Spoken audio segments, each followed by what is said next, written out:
कहते हैं खुरम साहब, आपसे स्टार्ट करूंगा। पॉलिसी रेट स्टेट बैंक वहीं अटक गया 10.5% के ऊपर। नीचे लाने के हवाले से पाकिस्तान में शायद ही कोई कारोबारी बंदा बचा होगा जिसने बात नहीं की होगी। वजह क्या है कि स्टेट बैंक इससे आगे बढ़ा क्यों नहीं है, नीचे रिडक्शन क्यों नहीं की? जी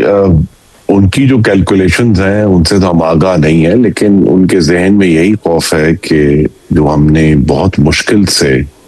पाकिस्तान में बढ़ती हुई कीमतों को रोक दिया है, एक जगह पे कम नहीं हुई लेकिन वो बढ़ भी नहीं रही,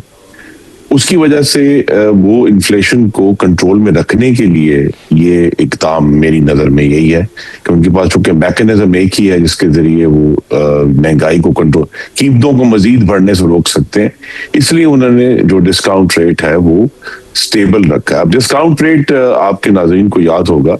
वो 22.5 तक गया था और अब 10.5 पे है।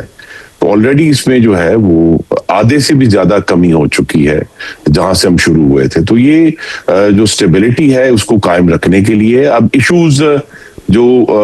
आप बिजनेस कम्युनिटी बात कर रही है उसमें सिर्फ डिस्काउंट रेट का इशू नहीं है। असल तो इशू ये है कि ये जो बहुत मुश्किल से हमने एक प्राइम मिनिस्टर शहबाज शरीफ की जो इकोनॉमिक टीम है वो खुद भी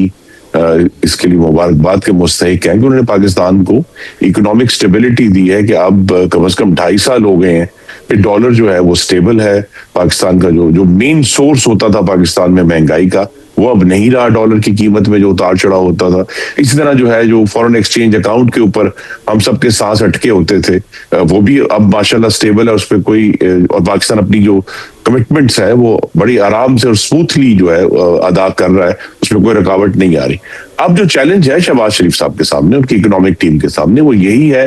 कि इस स्टेबिलिटी को इकोनॉमिक ग्रोथ में कैसे बदलना है और उसके लिए कुछ बोल्ड स्टेप उन्हें लेने होंगे। इसलिए होंगे कह रहा हूं कि आमतौर पे ये सारे इश्यूज जो हैं जो पॉलिसी के होते हैं वो एक लगी बंदी हमारे पास फॉर्मूला है, रेसिपीज है, कुक बुक है जिसपे हम चलते हैं और वो ज्यादातर जो है वो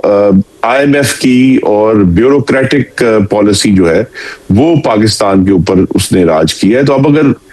जब तक सीरियस लिबरलाइजेशन शुरू नहीं होगी और इसमें अगर आप बिजनेस कम्युनिटी से बात करेंगे तो वो टैक्स रेट उनके ऊपर बहुत बड़ा एक इस पर डिसइंसेंटिव है इन्वेस्ट करने का। तो